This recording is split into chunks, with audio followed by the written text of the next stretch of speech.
Have you ever believed that a single small act, like picking up a lost dog, could change your entire life? In a world where the divide between rich and poor seems to draw unshakable lines, can a man who rose from hardship find real love with a woman born into luxury?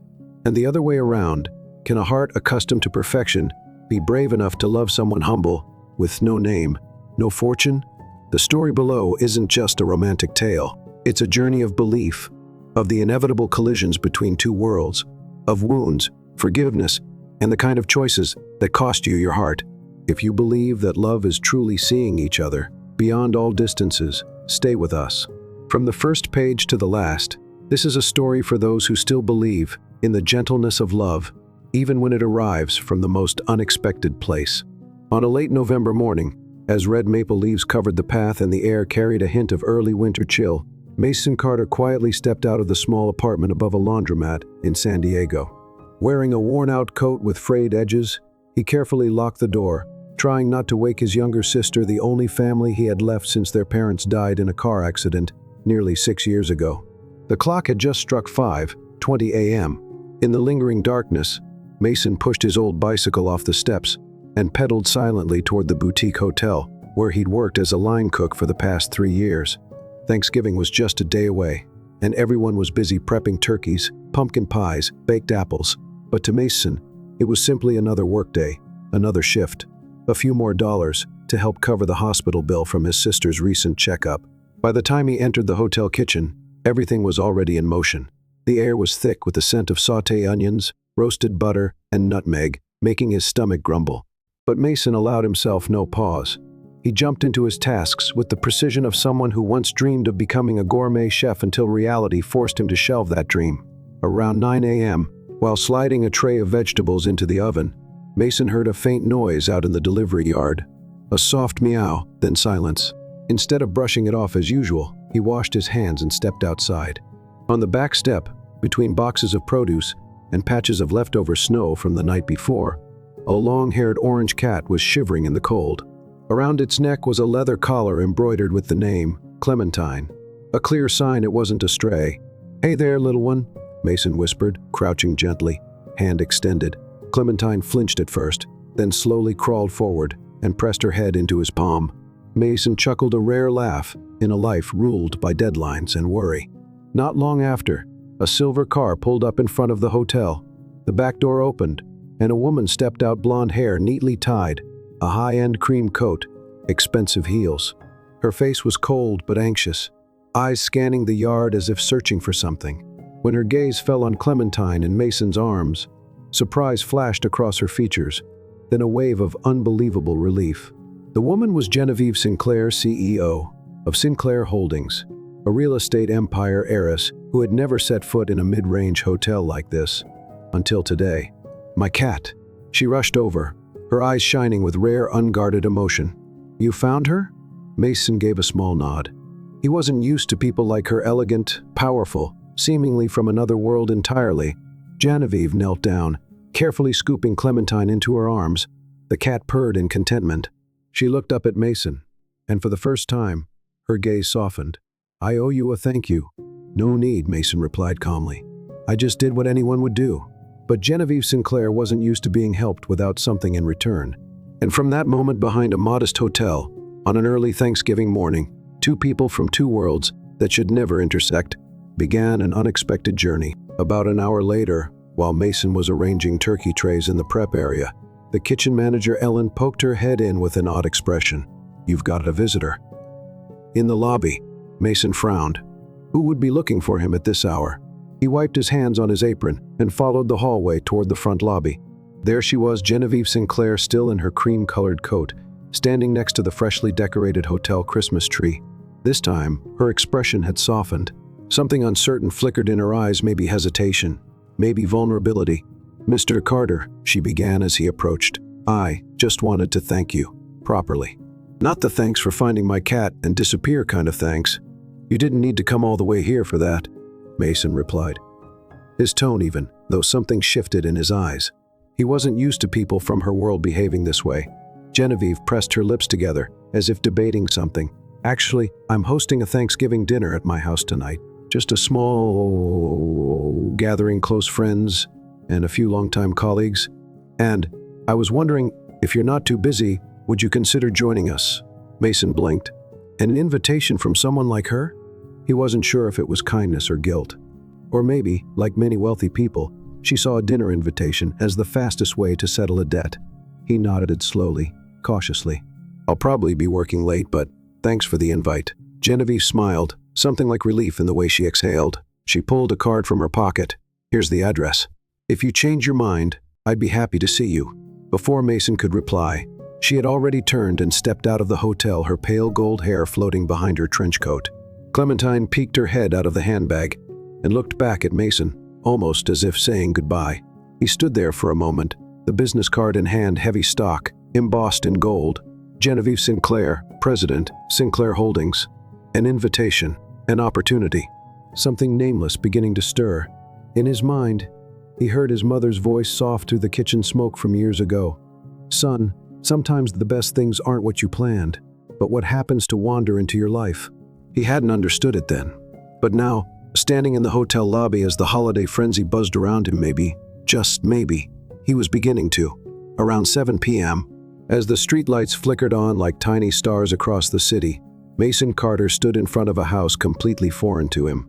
A European-style villa tucked in a quiet neighborhood, its walls veiled in ivy, dark wooden doors, and a porch glowing with golden string lights. The scent of roasted meat, pumpkin pie, and wine drifted through the cold evening air, stirring up childhood memories of Thanksgivings past before his father left, and his mother wore herself out working 3 jobs a day. Mason glanced down at his hastily ironed shirt. The worn khaki pants faded from many washes. His only pair of leather shoes had been polished, though the aging leather still gave away the years. He held the business card tightly, a reminder that he had the right address, that this wasn't a dream. As he stepped onto the porch, the door opened. Genevieve. This time, she wasn't dressed in luxury or business formal. Instead, she wore a soft brown knit dress, simple but refined, making her look more real. She smiled, surprise flickering, then softening in her eyes. I honestly didn't think you'd come, she said, her voice as light as the autumn breeze. Mason gave a small nod, loosely gripping the knit cap in his hand. I didn't think I would either, but your cat seems to have great taste in people. Genevieve laughed a real laugh, unguarded, warm. Then come in, friend. The interior was cozy, bathed in warm light.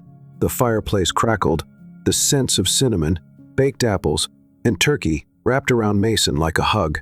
About 10 people filled the living room, talking, laughing, toasting. Nothing overly formal, but unmistakably belonging to those used to comfort and abundance. Genevieve brought him to a corner table, poured him a glass of wine, then introduced him to a few guests. They shook his hand politely, but their eyes slid past quickly as if quietly labeling him the outsider. Mason didn't take offense. He understood. He noticed. Though he was a guest, he stood between 2 worlds, one of oil stains, bills, and graveyard shifts, the other of crystal glass, fine art, and untouched wine glasses. He found Clementine curled up on a velvet armchair, ruling the room like her personal kingdom.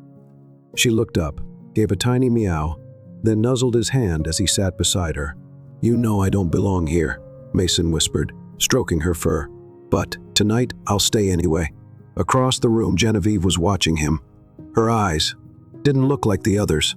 In them was something unspoken, a quiet concern just beginning, and maybe, just maybe, a fragile belief that some lines between worlds, if we're brave enough, can be crossed. About an hour later, dinner was served on a long oakwood dining table that gleamed under soft candlelight.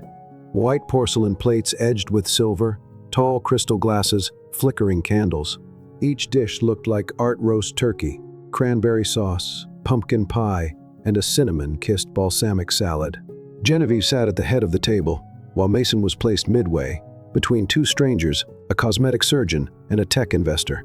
They made small talk, asked a few polite questions, then drifted back to discussing cryptocurrency and real estate markets in Palm Springs. Mason nodded, offered small smiles, and chewed slowly, savoring flavors he rarely encountered. He wasn't used to conversations where every sentence held subtext, where every compliment carried a hint of silent rivalry. When someone casually mentioned gifting their 16-year-old son a new electric car as a birthday appetizer, Mason instinctively tightened his grip on his fork. They spoke as if the world was lined with velvet ropes for everyone. "And what is it you do, Mr. Carter?" A salt-and-pepper-haired man across the table asked, voice courteous, though a faint note of judgment flickered in his eyes. Genevieve turned slightly, as if about to interject, but Mason responded, "Steady. I do deliveries, warehouse shifts at night, morning food drop-offs when I can. On the side, I'm teaching myself basic electronics repair." A beat of silence. The man smiled stiffly. "Ah, quite versatile. The world needs people like you to keep things running." A hollow compliment. Everyone heard it. Mason nodded. No resentment, no protest. He was used to that feeling that people needed him, but never wanted him in the room. As conversation resumed, Genevieve suddenly stood and refilled Mason's wine glass. A small gesture, but it drew eyes. A few raised brows, some quiet glances exchanged across the table. "You don't have to say anything to be seen," she said softly, just loud enough for Mason to hear. "I see you, I really do." Mason looked up, and in that moment, amid the glittering surface of everything around him, he felt something different. Not pity, not curiosity, but something closer to recognition, a kind he had long stopped hoping for. By the end of the meal, as dessert was being served, Clementine appeared again, leaping up onto the seat beside Mason and curling up against his sleeve, purring contentedly. "She's picky about who she chooses," an older woman at the head of the table said, half joking. "If that cat accepts someone, there must be something special about them." Genevieve glanced at Mason and smiled softly, knowingly. She didn't say anything, but her eyes were enough for him to understand tonight. Maybe he didn't quite belong here, but he wasn't a complete outsider anymore either. And sometimes, everything begins with a single look of trust like that. As dinner wrapped up, the birthday party moved to the backyard where warm yellow lights were strung across a neatly trimmed garden. Soft jazz played from a Marshall speaker near the outdoor fireplace. Some guests gathered around the wine table. Others laughed near the cake stand, admiring the buttercream roses crafted with exquisite detail. Mason sat on a wooden chair near the edge of it all, his hand resting lightly on Clementine's back as she dozed. Though surrounded by noise and laughter, he felt like he was watching it all through frosted glass present, but not quite part of it. "What are you doing here?" A voice spoke behind him, and he turned. It was Spencer Genevieve's longtime friend from high school. Tall, wrapped in a dark brown cashmere coat, his eyes sharper than the smile he usually wore. Mason stood up, polite. "Hello. I'm a friend of Genevieve's." Spencer gave a faint chuckle. "A friend? Everyone here is a friend of Genevieve's, but not everyone gets brought home by her." Mason understood the implication, but he didn't react. Spencer took a step closer, his tone still calm, as if they were just having a cordial chat. "I've got no problem with you, but I know Genevieve. She's a dreamer. She likes things that are different. She'll get bored." A breeze passed between them. Mason looked him straight in the eye, voice steady. "If you really knew Genevieve, you wouldn't talk about her like she's a child chasing whims." Spencer's gaze darkened slightly. He was about to say more, but laughter from inside interrupted. Genevieve appeared, carrying a tray of desserts and wine. Her eyes scanned the garden until they landed on Mason. "Spencer, I've been looking for you. Aunt Darlene wants a photo with the old gang." Spencer offered a stiff smile and walked off, but before he left, he murmured under his breath just loud enough for Mason, "Guys like you don't last long." When Spencer was gone, Mason didn't feel angry, but something stirred in his chest, not because of the words, but because they struck a fear he'd never dared name. After all this, was Genevieve only dreaming? The party went on, but something had shifted, not in Mason, not in Genevieve, but in the world around them, a world still ruled by invisible lines, between those who are enough and those who are not, between who belongs and who is just a temporary guest.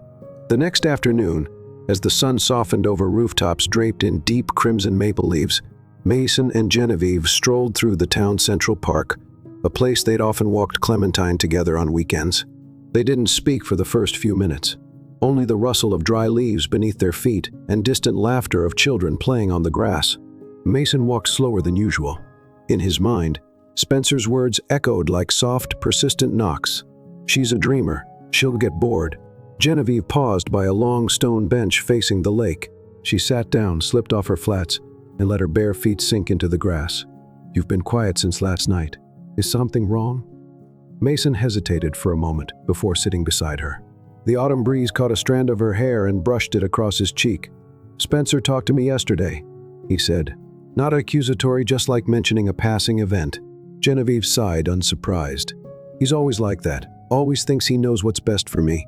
"I don't care about Spencer," Mason said, his eyes on the still water. "I just started wondering if you're fighting the whole world just for a guy like me." Genevieve turned to him, her gaze gentle but unwavering. "Don't talk like I'm doing something noble. I'm with you not because I need to prove anything. I'm with you because I want to be. And because you're the first person who's ever made me feel like I don't have to play the version of Genevieve everyone expects." Mason tilted his head to look at her. In the golden light, she wore no makeup, no sparkle like the night before, just a woman in love, honest, and tired of having to prove it. A moment later, he spoke, his voice low but full. "Aren't you afraid that someday the distance between your world and mine will pull us apart?" Genevieve took his hand and placed it over her heart. "I'm afraid, but if I let fear decide, I'll never get to live honestly." Mason nodded gently. The doubt in him hadn't vanished, but it no longer weighed as heavily. Her words didn't erase the cracks inside him, but they stopped them from breaking further. Clementine ran up to them with a giggle, holding out a plush bunny. Genevieve laughed, leaned in, and kissed Mason softly on the cheek. "We'll be okay," she whispered, "as long as we believe that love can be strong enough to do what no one thinks is possible." And in that moment, beneath the autumn sky, before all the doubts could rise again, Mason began to believe maybe she was right. On Sunday morning, as Mason was getting Clementine ready for their usual bookstore visit, a new weekend routine, after breakfast Genevieve's phone rang. She glanced at the screen and hesitated for a second before answering. "Mom, you do remember it's Uncle William's birthday today, don't you?" Margot Beaufort's voice, Genevieve's mother, was as composed as ever, with just a slight firmness at the end, like a reminder that didn't tolerate excuses. "Yes, I remember. But I thought I wouldn't come because of a man who's getting divorced and a child who isn't even your own." Silence. "My only wish is what's best for you, Genevieve. A man who makes a living teaching high school isn't someone who can protect you from public judgment or scandal." Genevieve pressed her lips together, tightening her grip on the phone. Through the half-open door, she could see Mason tying Clementine's shoelaces, softly humming an old tune. The scene was so peaceful, so real, that all of her mother's prejudices suddenly felt out of place. "I'll come," she replied shortly, "but I'm not coming alone." That afternoon, in the sprawling garden behind the Beaufort estate, where adults sipped white wine and children played near the koi pond, Genevieve entered hand in hand with Mason. Clementine clutched her stuffed bear, walking between them like a puzzle piece finally in place. Conversation slowly died down. Heads turned. She knew it would happen, she had braced for it. But nothing could have prepared her for the moment her mother, Margot, approached, her gaze colder than the early winter breeze. "You really have no sense of discretion," she said softly, each word like the prick of a needle. "This is my life," Genevieve replied, calm and steady. "And this is the man I've chosen." "Chosen?" Her mother scoffed. "A man who can't take you to a proper restaurant, who can't attend a single gala with you." Mason stood still, saying nothing, but his eyes, though quietly hurt, never looked away. He wasn't sorry for not belonging. He didn't try to fit in. He just tightened his grip on Genevieve's hand, a silent message. "I'm here, for you." Genevieve smiled, though her heart pounded. "You once told me, happiness is a home where someone waits, a place where you can be yourself. I've found it, and I won't lose it just because someone thinks it isn't glamorous enough." A tense silence followed, stretched taut like a wire. Then Margot turned and walked away, saying nothing more. That night, Mason and Genevieve sat together on the porch, fingers intertwined. Clementine was fast asleep on the sofa. "I'm sorry," Mason whispered, "for pulling you into a world where you have to fight just to stay." Genevieve rested her head on his shoulder. "No, Mason. You pulled me out of a world where I had to pretend to be someone else my whole life." On a rainy weekday morning in Boston, clouds hung low and gray, the air soaked in a kind of heaviness that felt like warning. Mason was making coffee while Clementine sat at the table, drawing and humming softly. Genevieve was still in the bedroom, getting dressed for a board meeting at the Biomedical Research Center. The doorbell rang. Mason opened the door. The woman standing there was soaked through, clutching a worn leather bag. Her face was pale, but there was something hauntingly familiar in her eyes. "I need to talk to you." Her voice was hoarse, but laced with the tones of a shared past. Mason froze. "Sophie." From the living room, Clementine asked softly, "Who's that, Daddy Mason?" Genevieve descended the stairs just in time, her eyes briefly locking onto the unfamiliar woman. She sensed immediately something wasn't right. "Genevieve, this is Sophie," Mason said slowly. "She's Clementine's biological mother." The air drained from the room. Genevieve couldn't speak. "I'm not here to cause trouble." Sophie sat across from them, holding the tea. Genevieve had set down a last gesture of courtesy. "I know I left her. I won't make excuses. But I'm clean now. I finished rehab. I want to start over." Genevieve gripped her hands under the table. She looked at Mason, who now seemed smaller, shadowed by ghosts he hadn't fully outrun. "I'm not here to take her back," Sophie continued, "but I want to see her, be in her life, even just a small part." When Sophie left, taking with her the smell of rain and echoes of old memories, Genevieve and Mason sat silently in the living room. Clementine was still coloring, focused on her drawing of a house. "I'm sorry," Mason said quietly. "I should have told you sooner." Genevieve nodded slightly, her heart tangled in emotions she didn't know how to name. Jealousy? No. Fear? Maybe. But most of all, it was the disruption of a reality she hadn't prepared for. "I need time," she said, her voice as thin as thread. Mason nodded. He didn't push. He understood. That evening, as Genevieve sat alone on the porch, night air slipping beneath her light sweater, Clementine came out, holding her stuffed bear. "Auntie Jen, are you sad?" Genevieve pulled her in, hugging her tightly. "I'm just thinking a little. My mom left, but I'm not mad at her. I just miss her." The words were innocent, but they hit deep. Genevieve held Clementine close, feeling the little body shiver slightly in the night air. "I'm not your mom, but I'll always be here if you need someone to hug, to listen, to stay." Clementine smiled, nuzzling into her shoulder. "I know. Daddy Mason, too." On Saturday afternoon, Genevieve sat alone in a small cafe on the corner of Beacon Hill, the one she always visited when she needed quiet. Outside, golden maple leaves drifted down with the breeze, each one landing softly on the red brick sidewalk, silent as her thoughts. She gazed out the window, lost. The events of the past week looped in her mind like an old cassette tape stuck on replay. Sophie's face that day, Mason's heavy, guilt-filled eyes, and Clementine, an innocent child caught at the crossroads of past and present. And then came the memory, the day she pulled the breathing tube from her mother's mouth, as requested, sitting by that hospital bed until her mother's hand turned cold. That was when she learned how fragile the line was between love and letting go. Now, once again, she stood at a line. That evening, back at Mason's apartment, Clementine had fallen asleep on the sofa, clutching her stuffed bear. Mason was washing dishes in the kitchen, his face more worn than usual. Genevieve leaned against the doorframe, quietly watching him.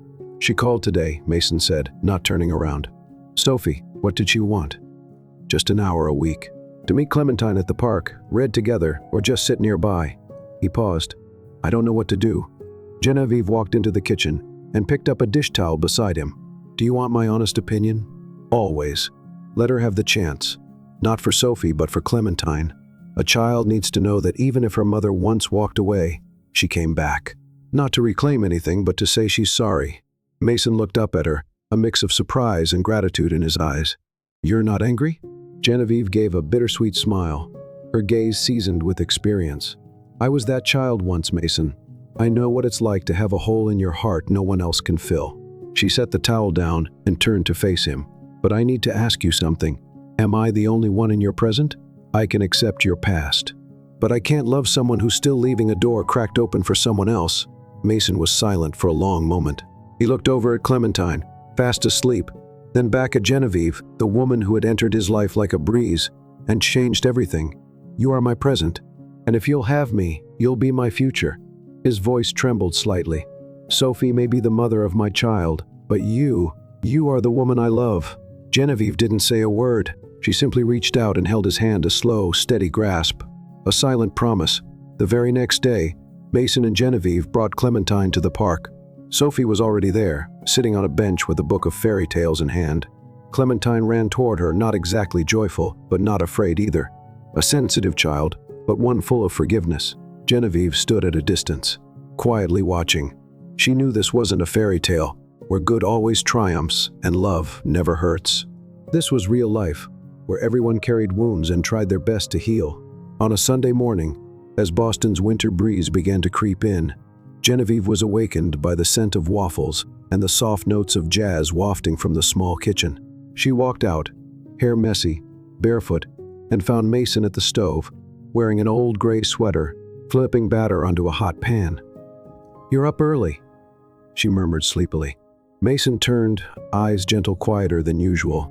"I just wanted today to be a little special." Genevieve sat at the table, noticing the plate in front of her waffles topped with a single strawberry. A small detail, but one that reminded her he remembered the things she loved. What's special about today? He didn't answer right away, just poured her some tea and sat across from her. The quiet between them was wrapped in warmth, safe, unrushed. General Mason began, voice low and deliberate. "I've been thinking a lot about us. About you, about Clementine, about everything."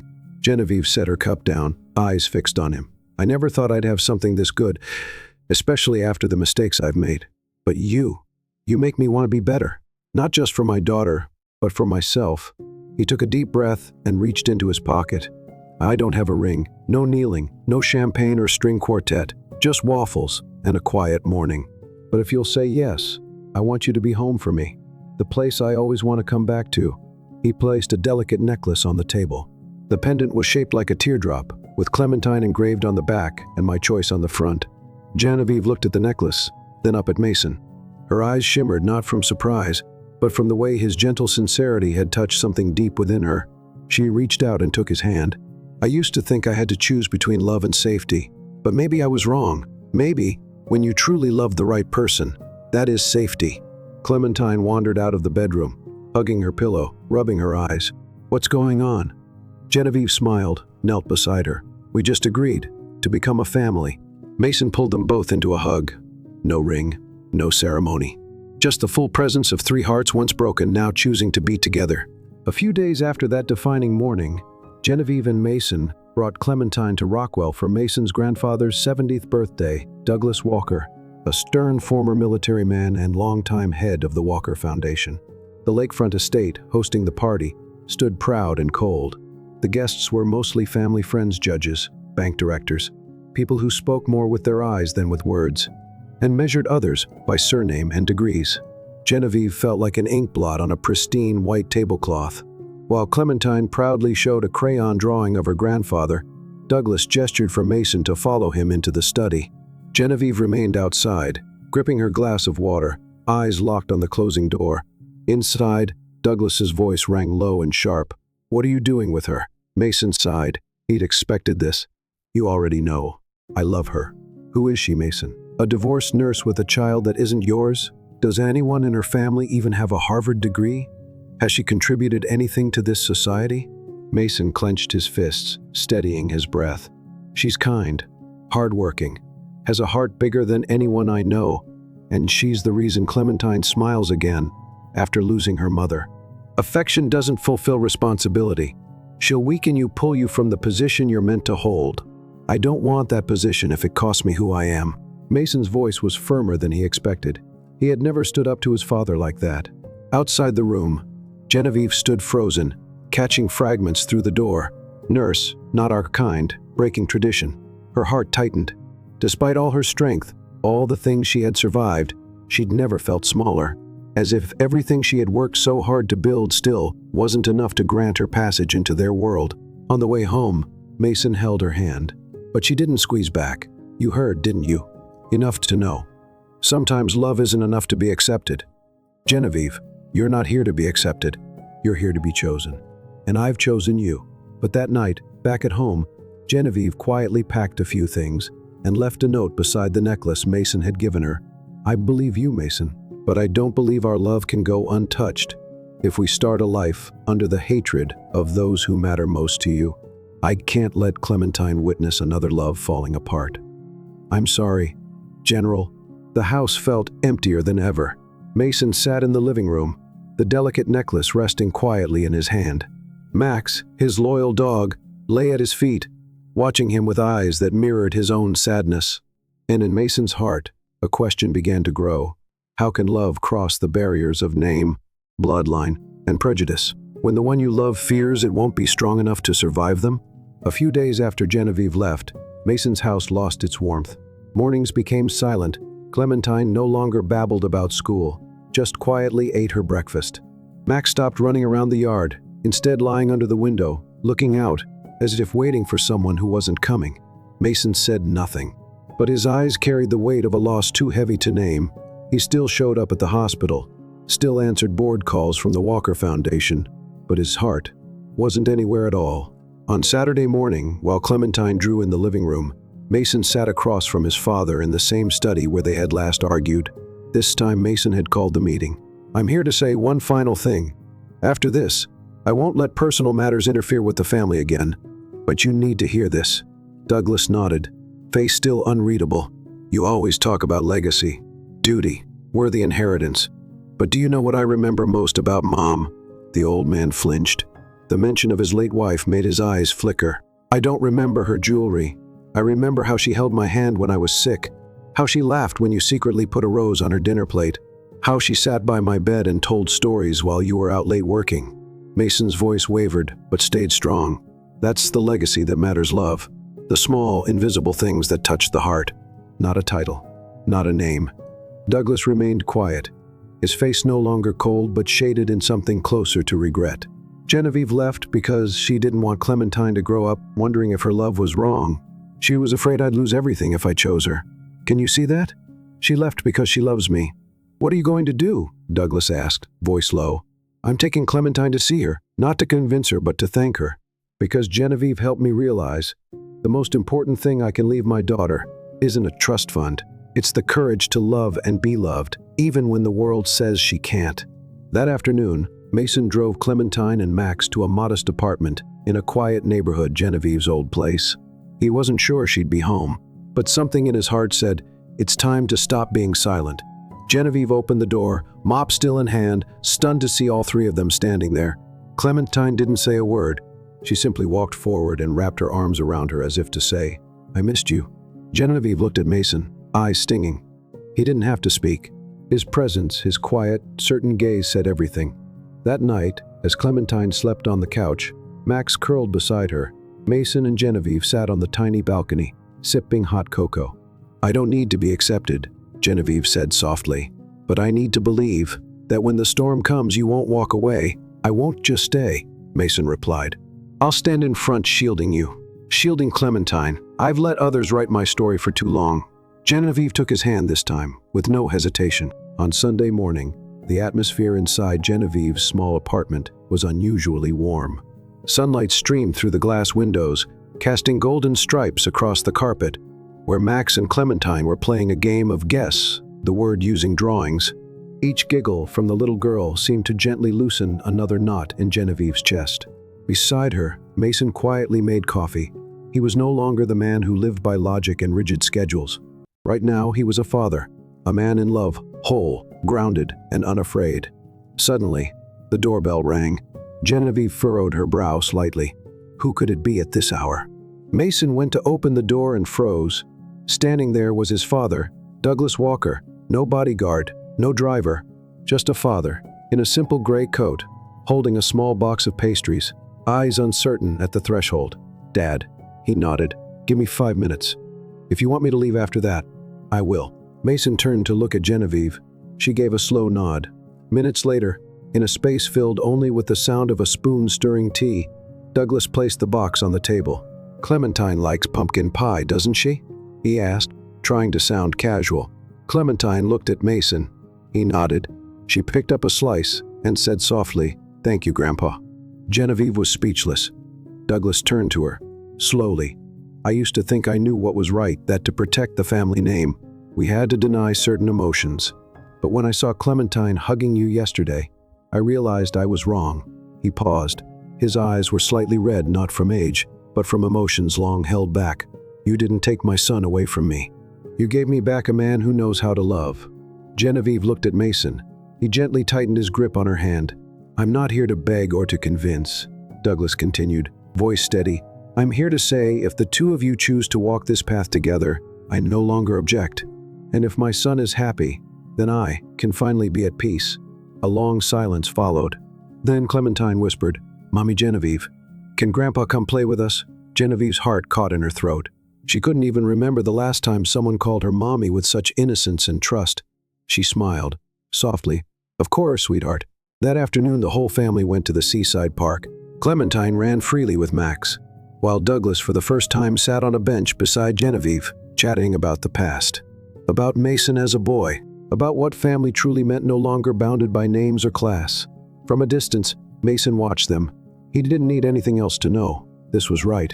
That same afternoon, as the sun turned gold and Genevieve thought all conflict was beginning to settle, a figure reappeared on the other side of the city, Penelope Street. Claire, Mason's former fiancée, to whom he'd been engaged for nearly a year. Penelope wasn't there to visit.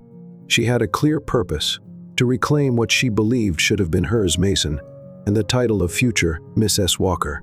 A week earlier, when she heard from her mother, a woman deeply embedded in high society, that Mason was entangled with a woman who has a child, Penelope had scrapped her plans to settle in Europe and return to New York in secret.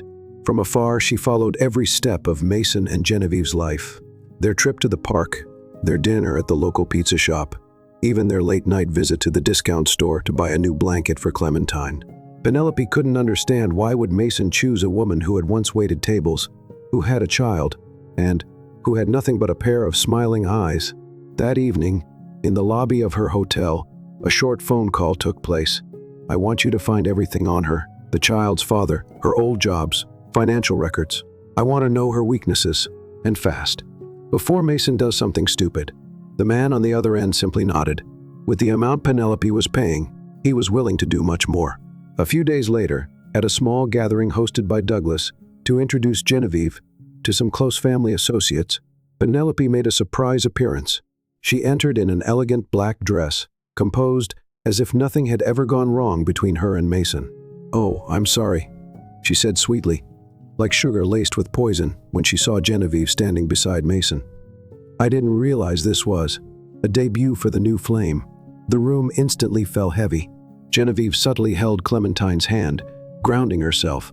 Mason stepped forward, his voice calm, not angry, just firm. "Penelope, you weren't invited, and everyone here knows exactly why we ended." Penelope smiled, but her eyes were ice. "Oh, Mason, but do they know who the child's father is?" Genevieve froze. Mason stepped in front of her, shielding her from Penelope's stare. "Whether you know or not, it's irrelevant to you. And if you have any dignity left, you'll walk away before you embarrass yourself." Penelope blinked, then turned to leave. But just before stepping out, she dropped one final line, soft as a breeze, sharp as a blade. "Everyone has secrets. I'll find hers." That night, in the quiet living room, Clementine was fast asleep on the sofa. Genevieve sat at the window, deep in thought. Mason came and sat beside her. "I'm sorry about today," he said. She didn't answer right away. Then quietly, "What if she finds out who Clementine's father is and says something awful?" Mason took her hand. "Genevieve, your past doesn't define the woman you are today. I love you because you're strong, because you know how to love. No one, nothing, can change that." Just as a fragile piece had begun to bloom in Genevieve's heart, an envelope appeared in her mailbox. No return address. It was a chilly Monday morning, just after she had dropped Clementine off at her music class. On the way home, her thoughts lingered on the warm evening they'd shared the night before, when the three of them made chocolate cake together, Clementine smearing frosting all over Mason's nose and bursting into giggles. And yet, just hours later, that piece was torn apart. Inside the envelope was a copy of an old birth certificate. At the bottom, typed in a cold, sterile font, Clementine R. Carter, father Declan Hartwell, CEO, Hartwell Financial Group. Married. Genevieve's hands trembled as she read the words. She gripped the edge of the table, heart pounding, as if years of buried memories were being pulled to the surface all at once. Declan, the first man who had made her believe love was real. The first man who had walked away when he found out she was pregnant. At the time, Genevieve was only 22, working as a front desk receptionist at a small hotel in Chicago. Declan was a VIP guest, charming, polished, almost 15 years her senior. The whirlwind affair had lasted exactly 3 months, until the day she told him she was pregnant. He'd gone still, and then said, "This can't exist in my world. I'm sorry." And then he disappeared. A single message. A clean break. No calls. No follow-up. Genevieve had carried and birthed their child in silence. She never wanted Clementine to grow up knowing her father was a man who turned his back the moment life began to grow inside her. She thought she had moved on. She thought the past would stay quiet as long as she didn't disturb it. But now, someone had unearthed it, and she knew exactly who was behind it. Penelope. She didn't need proof.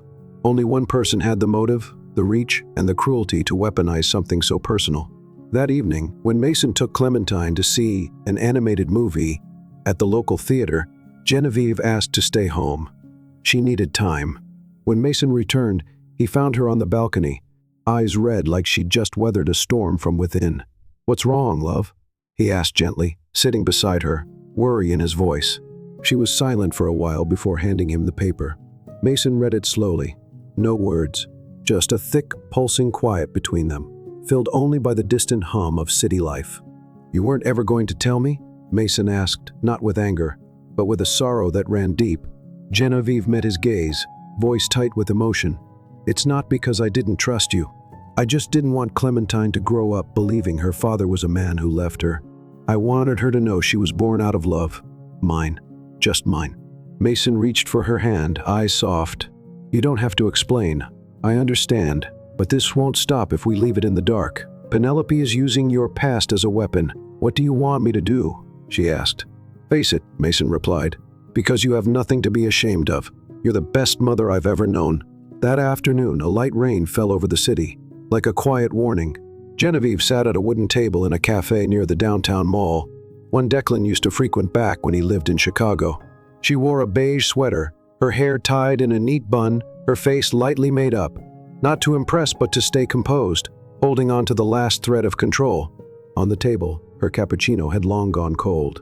Still, her hand rested on the cup's edge, drawing imaginary warmth from its touch.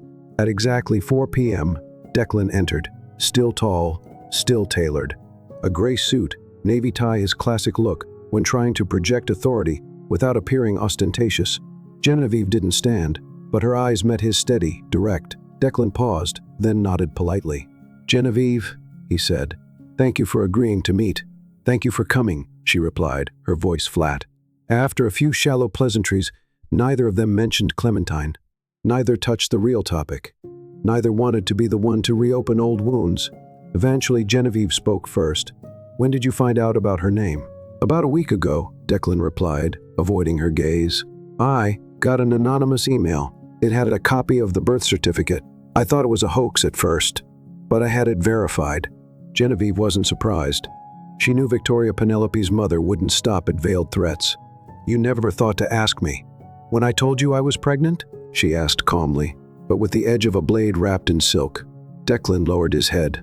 Under the cafe's soft lighting, she saw for the first time something like regret on a face always sculpted to perfection. I panicked. I was a coward. I was afraid it would destroy everything, my career, my family, all I'd built. But I never forgot you. Genevieve was quiet for a long moment. Then she let out a dry laugh, not bitter, but certainly not joyful. "Don't tell me you still have feelings. If you had loved me, you wouldn't have left." She pulled a photo from her bag. Clementine at age 3, hugging a teddy bear bigger than her own body, her smile radiant, eyes gleaming just like the man sitting across from her. "This is my daughter. And I don't need anything from you, not money, not apologies, not some last-minute redemption act. I don't need you playing father to polish your reputation." Declan looked at her, his lips pressed together. "Genevieve, I can do something, even if it's small. I know I don't deserve it, but you don't need to do anything," she interrupted, her voice icy and composed. "I didn't come here to ask for anything. I came here to tell you, Clementine grew up in love, and she hasn't lacked anything that matters. She stood, slipping on her coat. Live the rest of your life with that truth, not to atone, but to finally learn what responsibility looks like. Late is still better than never." On the way home, rain traced delicate lines down the car window. Genevieve leaned back against the seat, eyes closed. She didn't cry. She didn't tremble. She wasn't weak. She had closed an old door, one that haunted her for years. And for the first time, Genevieve felt as though a backpack full of stones had finally slipped from her shoulders. On Sunday afternoon, when Mason stepped into the tiny flower shop at the corner where Genevieve had taken him on their very first date, the sun outside was dry and golden, but in his heart, It felt like the heavy rain of mid-June was rolling in. The shop was quiet. The smell of dried lavender mixed with warm sun through the windows gave the space a strange softness, gentle but haunted. Genevieve wasn't there. The shopkeeper recognized him, offered a faint smile, and handed him a small cream-colored envelope. "She asked me to give this to you if you ever came back." Mason took the letter with both hands, as if it might shatter under the slightest pressure. He stepped outside, found a wooden bench across from the park where rows of maple trees were lush and full, whispering in the early autumn breeze. The letter wasn't long. Handwritten, careful, and sincere, just like her, Mason. "There are things I need to say, but I can't say them to your face. Not because I'm weak, but because I fear the look of disappointment in your eyes more than anything else. Clementine is my daughter. I kept that from you not because I didn't trust you, but because I never believed I deserved something whole, something good. I once loved someone naively, completely, and the result was years of quietly raising a child alone, avoiding anything that could hurt us more. Then you came gentle, warm, patient enough to make me believe I could begin again. But the wounds, they never truly left, and when they were unearthed, I panicked. If you choose to walk away, I won't blame you, truly. But if you can, forgive me for not being honest from the beginning. I hope you'll be the next beautiful thing to happen to me and my daughter." Genevieve Mason read the letter again and again. Each line tightened something in his chest, not because he felt betrayed, but because he could feel the loneliness in every word she wrote. That night, Mason didn't call, didn't text, didn't knock on her door. He needed a day to think, a night to look inward. He used to believe love was all about feeling, but after that letter, he understood. Love is also about courage. The next morning, just as dawn broke across the sky, Mason stood in front of Genevieve's door. In his hands, a bouquet of peonies, the flower she once said only bloomed beautifully when nurtured from roots battered by wind and rain. The door opened. She stood there, eyes red, hair unbrushed, in an oversized t-shirt, but still the woman who made his heart skip a beat. "Mason," she breathed, voice trembling. He said nothing right away, just lifted the bouquet toward her, eyes gentle but steady. "I didn't come to ask why," he said. "I came to help write the rest of what we haven't finished." Genevieve pressed her lips together. The tears came, unchecked. She opened the door wider. Clementine ran out, wrapped her arms around her mother's legs, then looked at Mason, waiting for confirmation. He knelt, arms open. "I brought chocolate cake, but I only give it to kids who hug." The little girl giggled, then leapt into his arms, tiny, but just right, as if that spot had been made for him all along. On a crisp, early autumn afternoon, as golden leaves began to blanket the paths of the city's Central Park, Mason happened to spot a man standing at the front desk of the hotel where Genevieve used to work part-time. The man who had once broken Genevieve. Mason wasn't sure why his heart raced so quickly. Anger, maybe. Worry, probably. But more than anything, a need to protect. That night, in Genevieve's small kitchen, while Clementine slept, Mason decided to ask, "Did you know Declan is here? In the city?" Genevieve froze. Her hands paused mid-motion in the sink, then slowly resumed. Her voice dropped. "You saw him at your old hotel? He was asking the receptionist something. I couldn't tell what." She sighed. Not surprised, not panicked, just tired. "He emailed me 2 weeks ago. Said he wanted to see Clementine. Said he wanted a second chance." "And what did you say?" Genevieve turned, drying her hands on a towel. Her eyes met his directly. "I didn't reply, because I don't believe him, and I don't need him." Mason stepped closer, gently placing a hand on her shoulder. "Do you plan to let Clementine meet him? I used to think she should know who her father is, but now I'm not sure he deserves that." 3 days later, Genevieve's worst fear came true. When she picked up Clementine from daycare, the teacher told her a man claiming to be the child's uncle had stood near the gate for a long time. He hadn't done anything suspicious, but he made everyone uneasy. Genevieve hugged her daughter tightly, heart pounding in dread. She didn't need to ask. She knew it was Declan. That evening, Mason met Declan at a bar near the hotel. Not by chance, by design. He approached the table, pulled out a chair, and sat across from him. Declan looked up, frowned, then smirked. Well, so this is the current boyfriend?" "That's right," Mason said evenly, eyes locked. "I'm here to talk, man to man." Declan arched a brow. "She sent you?" "No," Mason said. "I came on my own, because I won't let anyone hurt them again. A beat of silence. Declan leaned back, eyes narrowing. She's the one who left. No explanation. No chance for me to make it right. She was pregnant. Alone. Abandoned. That's the chance you're talking about. Declan's jaw tightened, but Mason didn't stop. I'm not here to argue. I'm here to ask you to step away. If you really cared about Clementine, you'd have shown up long ago, not now. Just because Genevieve has a new life. She's the mother of my child. No, she's the woman I love, and the mother of a child who's never needed you to grow strong and kind. Mason stood, placed a small piece of paper on the table and address. The office of Genevieve's attorney. If you continue, someone else will speak to you. In legal terms. Then he walked away, without looking back. That same afternoon, in the sunlit kitchen, Genevieve sat with Clementine, the two of them peeling apples for their favorite pie. The little girl chattered about her class, tiny hands clumsy but eager to help. Still, Genevieve's heart was not at ease.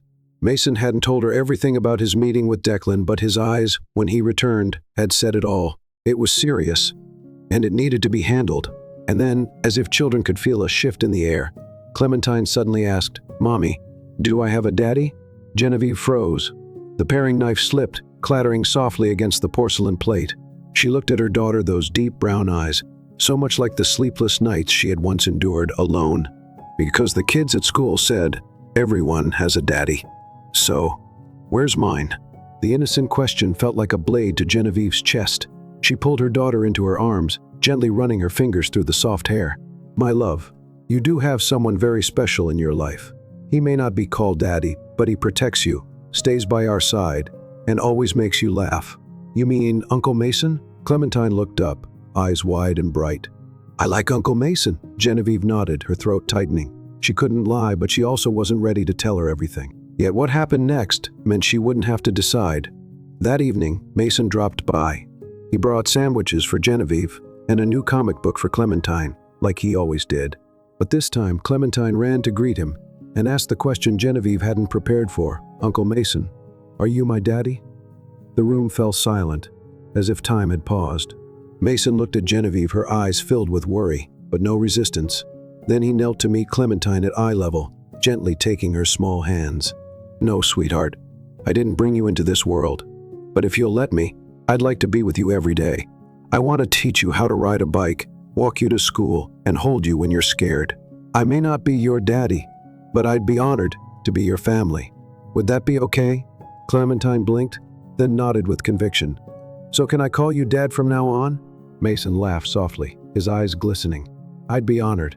That night, when only the two of them remained in the soft-lit kitchen, Genevieve leaned against the doorway, the warm yellow light casting a gentle glow on her face. "Mason, you don't have to do this," she whispered. "I know this isn't easy. A child, a complicated past. I don't want to drag you into it." Mason stepped closer, cupping her cheek in his hand, voice low and steady. "Genevieve, I wasn't dragged in. I stepped in. You and Clementine, you're home to me. Even if Declan tries to come back? Especially then. Love doesn't run when it gets hard. Love stays and walks through it." 2 weeks after the day, Clementine called Mason Dad, a simple word packed with infinite meaning. Things finally seemed to be falling into place. Genevieve began to believe in the future again. And Mason, somehow, had managed to fill the voids she thought were irreparable. But then, on a gusty Saturday afternoon, the past returned. That day, Genevieve was rearranging the dessert table for a small birthday party at a local restaurant where she worked part-time. Clementine was in the kids' playroom. Mason was supposed to join after a meeting with investors. And then, a man walked in, leather jacket, tall build, cropped brown hair, and a look in his eyes that made her skin crawl. Declan. She never thought she'd see him again. Not here. Not after all these years of silence. "You still look the same," he smirked, cocky, uninvited. "I heard. You have a daughter?" Genevieve gripped the tray so tightly her knuckles turned white. "She has nothing to do with you, does she not?" Declan stepped closer, lowering his voice. "Because legally, if you can't prove I'm not the father, I have every right to visitation." Her blood ran cold. She had never imagined this because Declan had never cared. But now, driven by ego and control, he wanted to intrude on a child's life, not out of love, but ownership. "What do you want?" "I want to see her. Every weekend. Or we can let the lawyers settle it." That night, at the apartment, Mason walked in to find Genevieve sitting frozen in the armchair, Clementine already asleep. He kissed her forehead, but she didn't respond. "Jenny, are you okay?" She looked up, eyes red and swollen. "He's back, Mason." "Declan?" She nodded. "He wants visitation rights." Mason's jaw clenched. "Do you want me to talk to him?" Genevieve shook her head. "No, I have to face this myself. But I'm scared. I'm scared of losing Clementine. Scared the law won't protect someone without power or money." Mason sat beside her, took her hand in his. "Jenny, you're not alone. We'll fight this together." On a gloomy Wednesday morning, Genevieve sat alone in the law office Mason had helped her find. On the table lay a thick file, the cover printed clearly with "Petition for Visitation Rights. Petitioner, Declan Moore." Outside, rain fell heavy, oppressive, echoing the weight in her chest. Elizabeth Tran, a composed woman with a petite frame and sharp eyes, adjusted her glasses and looked straight at Genevieve. "Miss Carter, I won't lie. If he's serious about stirring up trouble, he can make things complicated. But here's what I know for certain. You are a wonderful mother, and the court will see that." Genevieve nodded, voice shaky. "I don't have much money. No big house, no title. But I love my daughter. I've raised her alone for 6 years. No one else, not him." Elizabeth's tone softened, and that is the strongest evidence of all. 3 days later, Genevieve and Mason appeared at the county courthouse. Declan entered with his own attorney, dressed sharply, wearing the smug look of a man closing a business deal. When he saw Clementine sitting on Mason's lap in the hallway, clutching her old teddy bear, he smirked. In the courtroom, the judge, a stern, silver-haired man, listened to every argument, every piece of evidence. Declan's lawyer painted him as a remorseful father, seeking redemption and a chance to build a relationship with his daughter. But when it was Elizabeth's turn, she presented photos, letters Clementine had written to her mother, videos of her reading bedtime stories with Mason, and a child's testimony, simple, innocent, and clear. "I don't know who that man is, but I know Daddy Mason plays with me, reads me stories, and hugs me when I have bad dreams." After a break, Genevieve stepped outside, leaning against a cold wall. Mason approached and wrapped his arms around her from behind. She said nothing, her eyes fixed far ahead. "Jenny," he whispered, "no matter what happens, you've done everything for Clementine. You'll never be the one who lost." A few hours later, the verdict was delivered. The court denied Declan's request for visitation, citing lack of emotional bond, no history of support, and no meaningful benefit to the child. The judge also recognized the strong, stable parental presence of Mason in Clementine's life. Genevieve cried, not loudly, just tears falling in silence, like a storm quietly retreating from the shore of her heart. That evening, the entire neighborhood was lit with vibrant lights for the annual Winter Lantern Festival, held at the small plaza near the old grocery store. There were food stalls, handmade crafts, and even an outdoor movie screen. Clementine sat on Mason's shoulders, hugging a warm bag of popcorn, her eyes glittering with joy like a tiny star. "Daddy Mason, we're a real family now, right?" Mason smiled softly, one hand balancing her, the other resting gently around Genevieve's shoulder. "Yes, Princess, we are a family." A few minutes later, after Clementine ran off to paint ceramics with her neighbor friend, Mason gently tugged Genevieve's hand and led her to a quiet corner of the plaza, where a giant Christmas tree shone brilliantly under the winter sky. The breeze tugged gently at her hair. He tucked a strand behind her ear, his deep blue eyes glowing with quiet intensity. "I've been planning this proposal for months, but I realize the perfect moment doesn't happen in fancy restaurants or grand scenes. It happens right here where you and Clementine belong." Genevieve held her breath. Mason pulled a small box from his coat. Inside was a simple silver ring, not adorned with diamonds, but engraved inside with 3 names: Mason, Genevieve, Clementine. No promises of forever. Just this: I want to wake up every day, see you smile, and hear her call me Dad. "Jenny, will you marry me?" Genevieve brought her hands to her mouth. Her heart raced. All the years of struggle, the lonely nights, the moments she thought she'd never make it, all led to this answer: yes. One word enough to tear down the last wall she'd been holding inside. That night, the 3 of them huddled together under a thick blanket, watching cartoons on the outdoor screen. Clementine lay between them, head resting on Genevieve's lap, her hand clutching Mason's. The lights flickered gently across their faces. Not perfect, not glamorous, but warm. and whole, because my friends at school said everyone has a daddy. So, where's mine? The question was innocent, but to Genevieve, it felt like a blade. She pulled her daughter into her arms, gently stroking her soft hair. My love, you have someone very special in your life. He's not called Daddy, but he always protects you, stays by our side, and makes you laugh. Uncle Mason, right? Clementine looked up, her eyes sparkling. I like Uncle Mason. Genevieve nodded, her throat tight with emotion. She couldn't lie, but she wasn't ready to tell her everything either, though what happened next meant she didn't have to decide. That evening, Mason stopped by, as usual. He brought sandwiches for Genevieve and a new comic book for Clementine. But this time, Clementine ran up to him and blurted out the question Genevieve hadn't prepared for. Uncle Mason, are you my daddy? The room fell silent, as if time itself had stopped. Mason looked at Genevieve, her eyes were worried, but she made no move to stop him. Then Mason knelt down to Clementine's eye level and gently took her small hands. No, sweetheart, I didn't bring you into this world. But if you'll let me, I'd like to be with you every day. I want to teach you how to ride a bike, walk you to school, protect you when you're sad. I may not be your daddy, but I'd love to be your family. Would that be okay? Clementine blinked, then nodded firm and proud. So from now on, can I call you Dad? Mason laughed, eyes misty. I'd be honored. That night, when only the two of them were left in the kitchen, Genevieve leaned against the doorframe, golden light casting soft shadows across her cheek. Mason, you don't have to do this, she whispered. I know it's not easy. A child, a messy past. I don't want to drag you into this. Mason stepped closer, cupped her face in his palm, his voice warm and steady.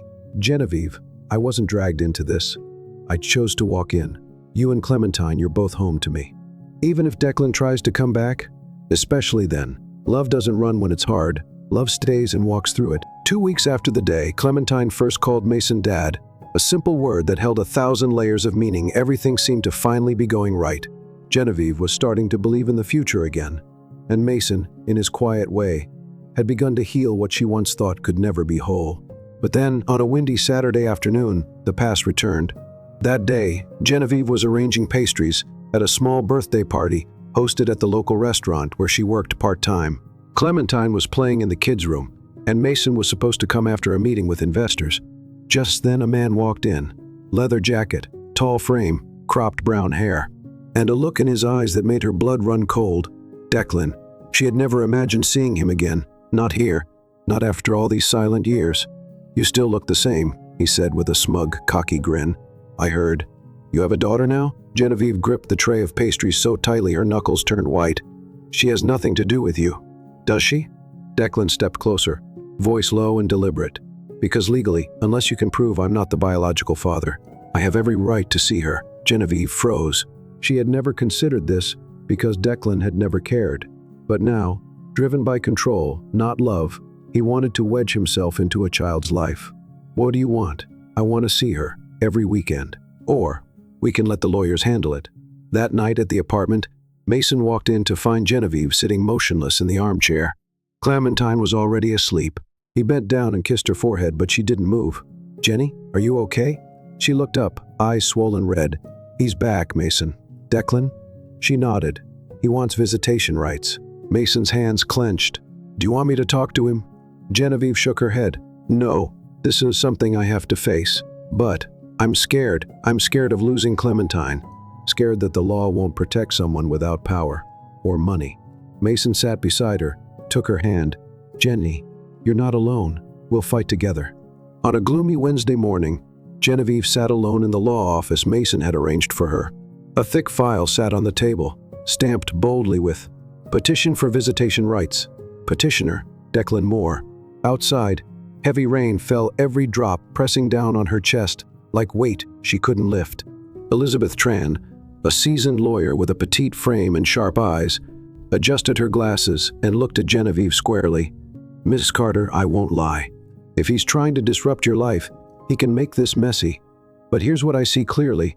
You are a wonderful mother, and the court will see that too. Genevieve nodded, her voice shaky. I don't have much money. No big house, no social status, but I love my daughter. I've raised her alone for 6 years. No one else, not him. Elizabeth softened. And that is your strongest case. 3 days later, Genevieve and Mason stood at the county courthouse. Declan entered, sharp suit, private attorney in tow, looking like he was heading into a corporate merger. When he saw Clementine sitting on Mason's lap in the hallway, clutching her old teddy bear, he smirked. Inside, the judge, stern, silver-haired, listened carefully to every argument. Declan's lawyer painted a picture of a remorseful father who wanted to reconnect and build a relationship with his child. But when it was Elizabeth's turn, she presented photos, handwritten letters from Clementine, bedtime videos with Mason, and even the little girl's own words, simple and clear. "I don't know who that man is, but I know Daddy Mason plays with me, reads to me, and hugs me when I have nightmares." After a break, Genevieve stepped outside, back against the cold wall. Mason came up behind her, wrapped his arms around her. She didn't speak, just stared into the distance. "Janny," he whispered, "no matter what happens, you did everything for Clementine. You never have to feel like you lost." A few hours later, the verdict was read. The court denied Declan's petition. Lack of emotional connection, no support history, no demonstrable benefit to the child. The judge also recognized Mason's role in Clementine's life as a consistent and nurturing parental figure. Genevieve cried, not loudly, just tears, falling in silence like a storm retreating from the shores of her heart.